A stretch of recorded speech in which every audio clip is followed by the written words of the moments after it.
ಎಲ್ಲರಿಗೂ ನಮಸ್ತೆ. I am Venkatesh from ಸರಾಕ್ಯಾರ್. ಎಲ್ಲ ಹೇಗಿದ್ದೀರಾ? ಚೆನ್ನಾಗಿದೆ. How is your health? ನಿಮ್ಮ ಆರೋಗ್ಯ ಹೇಗಿದೆ? ರೀಸೆಂಟ್ ಆಗಿ ಒಂದು ಆರ್ಟಿಕಲ್ ನೋಡಿದೆ.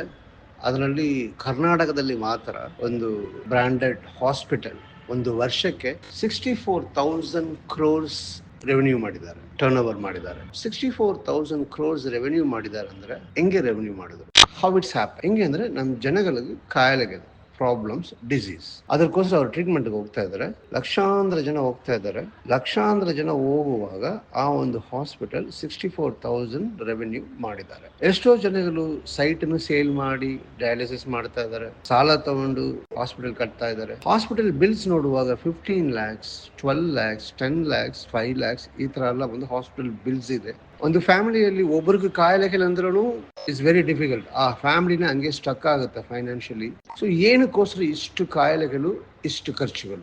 ಎಲ್ಲರೂ ಹೆಂಗೆ ಅಂದ್ರೆ ಕಾಯಿಲೆಗಳು ಬಂತು, ಓಕೆ, BP ಬಂತು, ನೀ ಪೈನ್ ಬಂತು, ಬ್ಯಾಕ್ ಪೈನ್ ಬಂತು, ಡಯಾಬಿಟಿಕ್ ಬಂತು, heart problem, wheezing problem, thyroid problems ಬಂತು, ಹಾಸ್ಪಿಟಲ್ ಹೋಗಿದೆ, ಡಾಕ್ಟರ್ ನೋಡಿದೆ, ಟ್ರೀಟ್ಮೆಂಟ್ ತಗೊಳ್ತಾ ಇದ್ದೀವಿ, ಹಂಗೆ ಕಂಟಿನ್ಯೂ ಮಾಡ್ತಾ ಇದ್ದೀವಿ. Now is lot of life style disease ಅಂದ್ರೂ ಹೇಳ್ತಾ ಇದೀವಿ, ಲೈಫ್ ಟೈಮ್ ಡಿಸೀಸ್ ಅಂದ್ರೂ ಹೇಳ್ತಾ ಇದೀವಿ. ಒಂಚೂರು ಯೋಚನೆ ಮಾಡ್ಬೇಕಲ್ವಾ, ಏನಕ್ಕೋಸ್ಕರ ಈ ಕಾಯಿಲೆಗೆ ನಮಗೆ ಬಂತು? ಅದೇ ಫಸ್ಟ್ ಯೋಚನೆ ಮಾಡುವಾಗ what is reason behind this? ಒಂದು ಕಾರಣ ಇರುತ್ತೆ ಅಲ್ವಾ. ನನಗೆ ಡಯಾಬಿಟಿಕ್ ಬಂತಂದ್ರೆ ಜೆನೆಟಿಕ್ ಪ್ರಾಬ್ಲಮ್ಸ್ ಇದೆ, ಅಮ್ಮಗೂ ಬಂತು, ಅಪ್ಪ ಆಗೈತೆ, ಅಪ್ಪಗೂ ಬಂದು ಡಯಾಬಿಟಿಕ್ ಇತ್ತು, ನನಗೂ ಬಂತು, ಅಮ್ಮ ಹಾರ್ಟ್ ಪ್ರಾಬ್ಲಮ್ಸ್ ಇದೆ, ನನಗೂ ಬಂತು. ಜೆನೆಟಿಕ್ ಪ್ರಾಬ್ಲಮ್ಸ್ ಅಂದ್ರೆ ಅದು ಸರಿಯಾಗಿ ಅರ್ಥ ಮಾಡ್ಕೊಳ್ಳೋಣ, ಅದನ್ನು ಸರಿ ಮಾಡಬಹುದು. ಆಕ್ಚುಲಿ ಕಂಪಲ್ಸರಿ ಬರಲೇಬೇಕಂದ್ರೆ ಅವಶ್ಯಕತೆ ಇಲ್ಲ. ಅಮ್ಮಗೂ ಬಂದು ಪ್ರಾಬ್ಲಮ್ಸ್ ಇತ್ತು, ಡಯಾಬಿಟಿಕ್ ಇತ್ತು, ಅದಕ್ಕೋಸ್ಕರ ನನಗೆ ಕಂಪಲ್ಸರಿ ಬರಲೇ ಬರುತ್ತೆ. ಫ್ಯಾಮಿಲಿಯಲ್ಲಿ ಯಾರಿಗೂ ಕ್ಯಾನ್ಸರ್ ಇತ್ತು, ಕಂಪಲ್ಸರಿ ನನಗೆ ಬರಲೇ ಬರುತ್ತೆ, ಆ ತರ ಎಲ್ಲ ಇಲ್ಲ. ನಮ್ಮ ಎಕ್ಸಸೈಸ್, ನಮ್ಮ ಪ್ರಿವೆನ್ಷನ್ಸ್, ಇದರಿಂದ ಖಂಡಿತಾಗಿ ಆ ಒಂದು ವಿಷಯ ಅವಾಯ್ಡ್ ಮಾಡಬಹುದು. So main reason for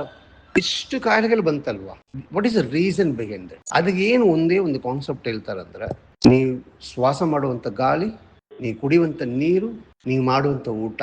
actually ಮಾಡುವಂತ ಊಟ, ನನ್ನ ದೇಹ ಹೆಂಗೆ ಒಂದು ಚಿಕ್ಕ ಮಗುವು ಬಂದು ನಾವು ಏನ್ ಕೊಡ್ತಾ ಇದೀವೋ, ಏನ್ ಫುಡ್ ಕೊಡ್ತಾ ಇದೀವೋ, ಆ ಫುಡ್ ಇಂದ ಸಿಕ್ಕಿರುವಂತ ಎನರ್ಜಿ ಮೂಲಕನೇ ಆ ಮಗು ಬೆಳೀತಾ ಇದೆ. Food, what type of food ನಾವು ತಗೊಳ್ತಾ ಇದೀವಿ? ಇಂಡಿಯಾ ಇಂದ ಎಷ್ಟು ವೆಜಿಟೇಬಲ್ಸ್, ಫ್ರೂಟ್ಸ್ ಎಲ್ಲ ಎಕ್ಸ್ಪೋರ್ಟ್ ಆಗ್ತಾ ಇದೆ, ಬಟ್ ಇಲ್ಲಿ ಪ್ರೊಡ್ಯೂಸ್ ಮಾಡುವಂತ ಗೋಬಿ, ಕಾಲಿಫ್ಲವರ್, ಎಲೆಕೋಸ್, ಕ್ಯಾಬೇಜ್ ಯಾವ ಒಂದು ಕಂಟ್ರಿನೂ ಅಲೋ ಮಾಡ್ತಾ ಇಲ್ಲ. What is the reason behind ಅಂದ್ರೆ ಕೇಳುವಾಗ, ದ ಹೈಯೆಸ್ಟ್ ಪೆಸ್ಟಿಸೈಡ್ಸ್ ಬಂದು ಕಾಲಿಫ್ಲವರ್ ಅಲ್ಲಿ, ಗೋಬಿಯಲ್ಲಿನೂ, ಎಲೆಕೋಸ್ ಅಲ್ಲಿ ಇದೆ ಅಂದ್ರೆ ಹೇಳಿ ರಿಜೆಕ್ಟ್ ಮಾಡ್ತಾ ಇದ್ದಾರೆ. ಬಟ್ ಇಲ್ಲಿ ಕರ್ನಾಟಕದಲ್ಲಿ ನೋಡುವಾಗ ಬೀದಿಗೆ ಬೀದಿ fast food, gobi Manchurian, fried rice ಅಂದ್ರೆ ತಗೊಳ್ಳುವಾಗನೇ ಅದರಲ್ಲಿ ಎಲೆಕೋಸ್ ಯೂಸ್ ಮಾಡ್ತಾ ಇದ್ದಾರೆ. ಎಲ್ಲರೂ ಒಂದು 10 years ಬಿಫೋರ್ ಒಂದು ಸ್ಟಾರ್ ಚಾನಲ್ ಅಲ್ಲಿ ಒಂದು ಫೇಮಸ್ ಶೋ ಇತ್ತು, ಅಮೀರ್ ಖಾನ್, ಸತ್ಯಮೇವ ಜಯತೆ. ಅದರಲ್ಲಿ what is the effect of pesticides ಅಂದ್ರೆ ಹೇಳಿ ಮೋರ್ ದನ್ 2 to 3 hours ಆ ವಿಡಿಯೋಸ್ ಇದೆ. ರೀಸೆಂಟ್ ಆಗಿ ಒಂದು ಆರ್ಟಿಕಲ್ ಅದರಲ್ಲಿ ಒಂದು ಏನಂದ್ರೆ, ಎವ್ರಿ ಡೇ ಪರ್ ಡೇ ಒಂದು ವ್ಯಕ್ತಿಗೆ ಎಷ್ಟು ಮಿಲಿಗ್ರಾಮ್ ಲೆಕ್ಕದಲ್ಲಿ ನಮಗೆ ಬಂದು ಪೆಸ್ಟಿಸೈಡ್ಸ್ ಬಂದು ದೇಹದಲ್ಲಿ ಸೇರ್ತಾ ಇದೆ ಅಂತ ಹೇಳಿ ಒಂದು ಇನ್ಫಾರ್ಮೇಶನ್. ಅಮೆರಿಕ ನೋಡುವಾಗ 7.6 milligram, ಬ್ರಿಟನ್ ನೋಡುವಾಗ 12.0 milligram, Canada 13.3 milligram, Australia 20.0 milligram, Germany 149.0 milligram, Europe 156.0 milligram. ಇಂಡಿಯಾದಲ್ಲಿ, ನಮ್ಮ ದೇಶದಲ್ಲಿ ನಾನ್ ವೆಜ್ ಯಾರು ತಗೊಳ್ತಾರೋ ಅವ್ರಿಗೆ ಒಂದು 56.3 milligram ಪೆಸ್ಟಿಸೈಡ್ಸ್ ಸೇರ್ತಾ ಇದೆ ದೇಹದಲ್ಲಿ. ಇಂಡಿಯಾದಲ್ಲಿ, ನಮ್ಮ ದೇಶದಲ್ಲಿ ವೆಜ್ ಯಾರೆಲ್ಲ ತಗೊಳ್ತಾ ಇದ್ದಾರೋ ಅವ್ರಿಗೆ 362.5 milligrams ಪೆಸ್ಟಿಸೈಡ್ ನಮ್ಮ ದೇಹದಲ್ಲಿ ಸೇರ್ತಾ ಇದೆ. ಸೊ ಆ ಪೆಸ್ಟಿಸೈಡ್ ಸೇರ್ತಾ ಇದೆ, ಸೇರಿ ಅದು ಎವ್ರಿ ಡೇ ಆಚೆ ಬಂದ್ಬಿಡುವಾಗ it's good. Some time motion ಅಲ್ಲಿ ಬರ್ಬೋದು, ಯೂರಿನ್ ಅಲ್ಲಿ ಬರ್ಬೋದು, ಸ್ವೆಟ್ ಅಲ್ಲಿ ಬರ್ಬೋದು. ಇನ್ನು ಮೈಕ್ರೋ ಥಿಂಗ್ಸ್ ಅಲ್ಲಿ, ಮೈಕ್ರೋ ಪೆಸ್ಟಿಸೈಡ್ಸ್, ಆ ಒಂದು ಟಾಕ್ಸಿನ್ಸ್ ಬಂದು ನಮ್ಮ ದೇಹದಲ್ಲಿ ಹಂಗೆ ಅಕಾಮುಲೇಟ್ ಆಗಿನೇ ನಮಗೆ ಇಷ್ಟು ಕಾಯಿಲೆಗಳು ಬರ್ಬೋದು. ಸೊ ಕಂಪಲ್ಸರಿ ಎವ್ರಿ ಡೇ ನೀವು ಸ್ವೆಟ್ ಆಗಬೇಕು. ನೀರು ಕಂಪಲ್ಸರಿ ಒಂದು ಒಳ್ಳೆ ಪರ್ಫೆಕ್ಟ್ pH ಇರುವಂತ ನೀರು, ಇಲ್ಲ TDS ಇರುವಂತ ನೀರು, minimum as per your weight ನೀವು ನೀರು ಕುಡಿಬೇಕು. 2.5 to 3 liters. Mainly morning empty stomach 4 glass of water, minimum 1 liter. ಆವಾಗ ನೀವು ತಗೊಳ್ಳುವಾಗ ನಿಮ್ಮ ಟಾಕ್ಸಿನ್ಸ್ ಎಲ್ಲ ಸ್ವಲ್ಪ ಕ್ಲೀನ್ ಆಗುತ್ತೆ. ಸೊ ದಯವಿಟ್ಟು ಅರ್ಥ ಮಾಡ್ಕೊಳ್ಳಿ.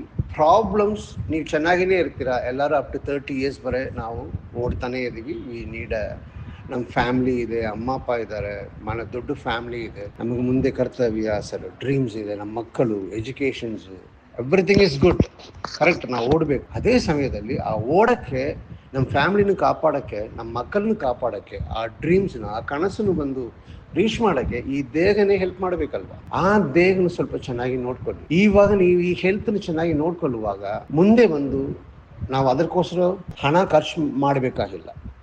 ಒಂದು ವೇಳೆ ಈ ಟೈಮ್ ಇಲ್ಲ, ನನಗೆ ಬ್ಯುಸಿ ಟೈಮ್, ನಾನು ಕೆಲಸ ಮಾಡಬೇಕು, ನಾನು ದುಡಿಬೇಕು, ನಾನು ಓಡಬೇಕು, ನನಗೆ ಸಿಕ್ಕಾಪಟ್ಟ ಕರ್ತವ್ಯಗಳಿದೆ, ನಾನು ಅಮ್ಮ ಅಪ್ಪನ ನೋಡ್ಕೋಬೇಕು, ಫ್ಯಾಮಿಲಿಯಿಂದ 4 or 5 ಮೆಂಬರ್ಸ್ ಇದ್ದಾರೆ, okay, that is good.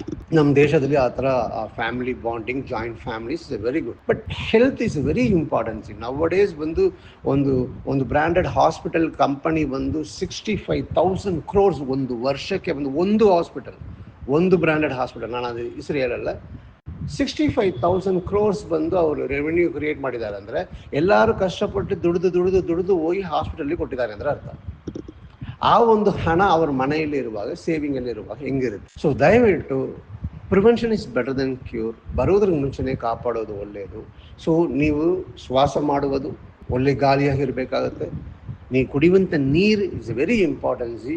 80%, 70 to 80% ನಮ್ಮ ದೇಹದಲ್ಲಿ ನೀರೇ ಅಂದರೆ ಹೇಳ್ತಾ ಇದ್ದಾರೆ. ಸೊ ಅದನ್ನು ಕರೆಕ್ಟಾಗಿ ಚೆಕ್ ಮಾಡ್ಕೊಳ್ಳಿ, ಯಾವ ಥರ ಹೆಲ್ತಿ ನೀರು ಕುಡಿತಾ ಇದ್ದಾರೆ ಅಂತ ಹೇಳಿ. ಬಿಸ್ಲರಿ ವಾಟರ್ಸು, ಇಲ್ಲ ಕ್ಯಾನ್ ವಾಟರ್ಸು, ಇಲ್ಲ RO ವಾಟರ್ಸು, ಡಾಕ್ಟರೇ ಬೇಡ ಅಂದರೆ ಹೇಳ್ತಾ ಇದ್ದಾರೆ.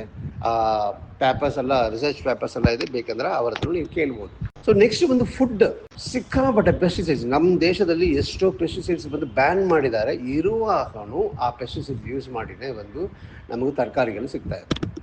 ಸರಿ, ಇದಕ್ಕೆ ಸೊಲ್ಯೂಷನ್ಸ್ ಏನು? Solutions, you have to avoid this. First ಈ ಪೆಸ್ಟಿಸೈಡ್ಸ್, ವೆಜಿಟೇಬಲ್ಸ್, ಫ್ರೂಟ್ಸ್ನ ಅವಾಯ್ಡ್ ಮಾಡಬೇಕು. ಸರ್ ಅದು ಹೆಂಗೆ ಸರ್ ಅವಾಯ್ಡ್ ಮಾಡೋಕ್ಕಾಗುತ್ತೆ?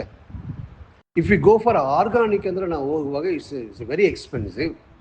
ಓಕೆ, ಇದನ್ನು ಬಂದು ನಾವು ಹೆಂಗೆ ಕ್ಲೀನ್ ಮಾಡುವಾಗ ಸರಿ ಇರುತ್ತೆ? ಈ ವೆಜಿಟೇಬಲ್ಸು ಇಲ್ಲ ಫ್ರೂಟ್ಸು ಅದ್ರ ಬಂದು ಹೆಂಗೆ ಕ್ಲೀನ್ ಮಾಡಿ ನಾವು ಆ ಪೆಸ್ಟಿಸೈಡ್ಸ್ ತೆಗಿಬೋದು, ಅದಕ್ಕೂ ಸೊಲ್ಯೂಷನ್ಸ್ ಇದೆ. ನೀರು, RO ವಾಟರ್ ಡಾಕ್ಟರ್ಸೇ ಹೇಳ್ತಾ ಇದ್ದಾರೆ ಬ್ಯಾನ್ ಮಾಡೋಕ್ಕೆ. RO ವಾಟರ್ ಕುಡಿದ್ಬಿಟ್ಟು ನಾನು ಏನೇ ಮೆಡಿಸಿನ್ಸ್ ತೊಗೊಳ್ಳುವಾಗೂ ಆ ಪ್ರಾಬ್ಲಮ್ಸ್ ಗುಣ ಆಗ್ತಾ ಇಲ್ಲ.